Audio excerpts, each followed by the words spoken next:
Olá, bem-vindos a mais uma classe de espanhol. Hoje daremos continuidade à resolução de questões do módulo pré-universitário do tópico Cultura a partir da sexta questão. A nossa questão vai falar sobre a importância do espanhol. A gente viu sobre esse conteúdo na primeira aula. Nós temos aí o texto, né? A importância do espanhol. Vamos ver a fonte, foi do site Dom Quixote. Antes de lermos o texto, vamos ao enunciado, que diz o seguinte: de acordo com o texto, o espanhol é uma língua com potencial de expansão internacional devido à sua... Então, a gente já sabe, né, que a gente vai voltar ao texto e procurar entender o porquê do potencial de expansão do espanhol. Vamos voltar ao texto. Importância do espanhol. O espanhol é um dos idiomas mais importantes por ser um dos mais falados no mundo, com mais de 400 milhões de pessoas como língua materna. É uma língua que se caracteriza por sua grande receptividade e por manter uma atitude amigável em relação a outros sons ou idiomas. Desde o século III a.C., quando Espanha se povoou de falantes de um latim vulgar que já apresentava características particulares, até que apareceram no século XI as primeiras notícias da nova língua. Passam mais de 1000 anos de cocción.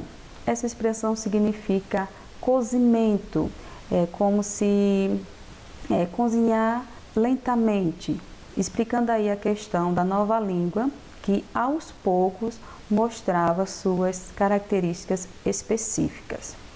Continuando a leitura. Desse novo instrumento de comunicação, que Afonso X se fortalecia ao permitir o uso do castelhano e não do latim, para escrever obras importantes ao final do século XIII. Em 1492, nossa língua recebe um sopro de ar fresco, com a chegada dos falantes de espanhol à América e o começo de um fenômeno de miscigenação que ainda segue vivo. Nessas linhas aí já explica a questão da mistura de povos e, consequentemente, haveria aí a mistura de dialetos. Continuando a leitura. A elasticidade do espanhol e sua capacidade de adaptação a diferentes idiomas estão fazendo que se converta em uma língua de comunicação internacional em crescimento. Essas linhas quer dizer o seguinte, que a flexibilidade que o idioma espanhol tem facilita a sua adaptação a outros idiomas, ok? Seguindo aí a leitura. É a língua de mais de 20 países, o que implica uma crescente importância não somente demográfica, senão econômica do espanhol. Os mercados latino-americanos falam em espanhol. Aí vocês têm essa sigla aí, ó, EEUU, significa Estados Unidos.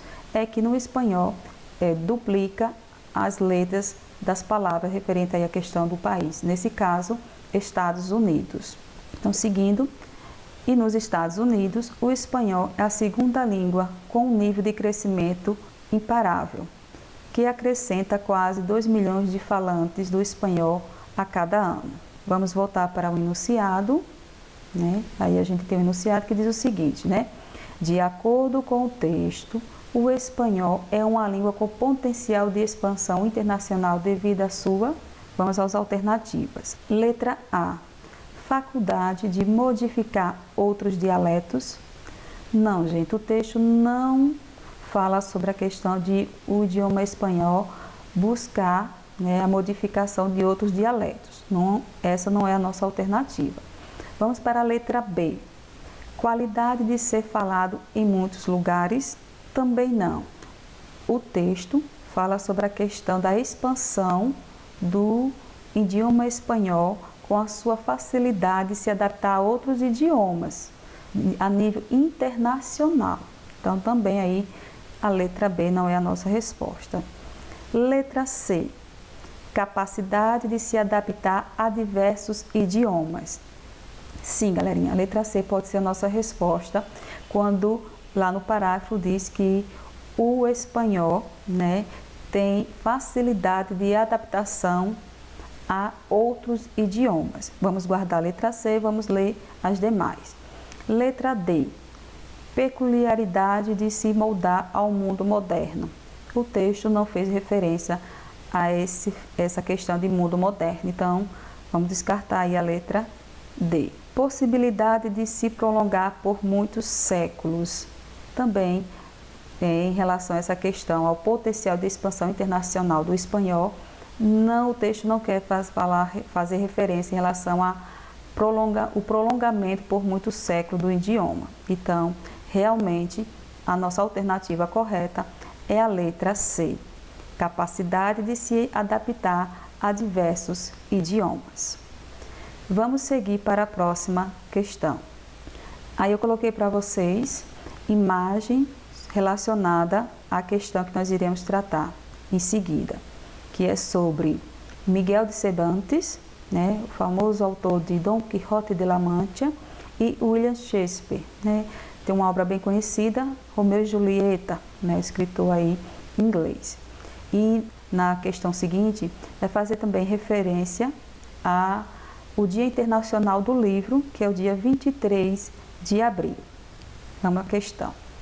Nós temos aí o título, Cervantes e Shakespeare, né, vários especialistas desmontam os mitos sobre a suposta relação entre os dois gênios.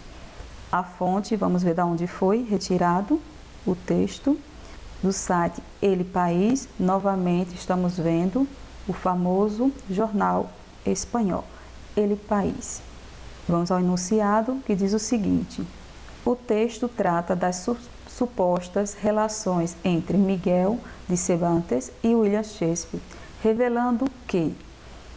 Então, galerinha, nós iremos voltar ao texto e vamos nos atentar sobre as relações existentes entre esses dois autores. Voltando ao texto. O Dia Internacional do Livro se comemora porque esse dia, de 1616, faleceram os dois mais grandes escritores da literatura universal, Cervantes e Shakespeare. Mas tão errônea é essa coincidência como a maioria das teorias sobre os paralelos em sua vida e obra. Muitos especialistas, ao longo da história, compararam e encontraram semelhança entre Dom Quixote e Hamlet, ou o Rei Lear, entre Sancho e Falstaff, na nova mistura de gêneros que utilizaram os dois gênios, ou simplesmente em sua contemporaneidade de vida e de morte. Mas, em realidade, as semelhanças entre ambos gênios são escassas. O erro mais divulgado é a data de sua morte. Sempre se confirmou que ambos morreram em 23 de abril de 1616, mas nenhum foi nessa data. Cervantes faleceu em 22 e foi enterrado em 23, enquanto que a diferença de datas é ainda maior com Shakespeare, já que naquela época Inglaterra se regia pelo calendário juliano. Deixa eu explicar a vocês em relação ao que é esse calendário juliano.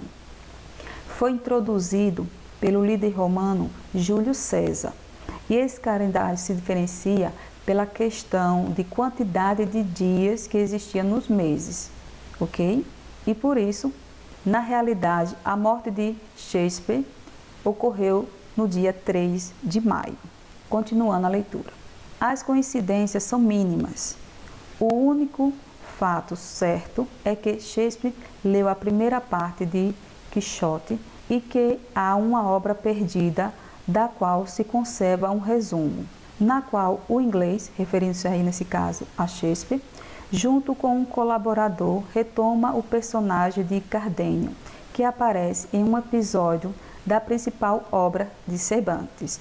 Então a gente leu aí o texto, que os especialistas perceberam que havia semelhança entre as obras, entre os personagens, mas entre os dois autores as semelhanças eram escassas, eram mínimas. Vamos voltar aí ao enunciado. O texto trata das supostas relações entre Miguel de Cervantes e William Shakespeare, revelando que: alternativa A, a data da morte dos escritores coincide com o Dia Internacional do Livro? Não, porque não é essa alternativa. O Dia Internacional do Livro é dia 23. Porém, o texto diz que Miguel de Cervantes morreu no dia 22 de abril e Shakespeare no dia 3 de maio. Por isso, não é essa alternativa. Letra B. Os especialistas descobriram nova semelhança entre os escritores? Não, gente. Se vocês lembrarem lá na leitura do texto, eles perceberam a semelhança entre as obras, entre Dom Quixote, Hamlet, o Rei Lear, e não entre os escritores, ok? Por isso não é a letra B. Letra C. Os escritores possuem semelhanças comprovadas por especialistas? Não. É como eu falei na estante. Os especialistas perceberam que havia a semelhança entre as obras realizadas por Miguel de Cervantes e Shakespeare, mas entre os escritores em si havia muitas diferenças, desde a questão da data de nascimento e muitas outras que são divulgadas ao público. Letra D. As semelhanças existentes entre os dois escritores são mínimas? Sim, gente. Essa é a nossa alternativa. Olha o que o enunciado diz. O texto trata das supostas relações entre Miguel de Cervantes e William Shakespeare, revelando que qual era a relação entre Miguel de Cervantes e William Shakespeare? As semelhanças eram mínimas, né? Existia semelhança entre as obras, mas entre os dois escritores eram escassas. Por isso, a gente tem aí a nossa letra D.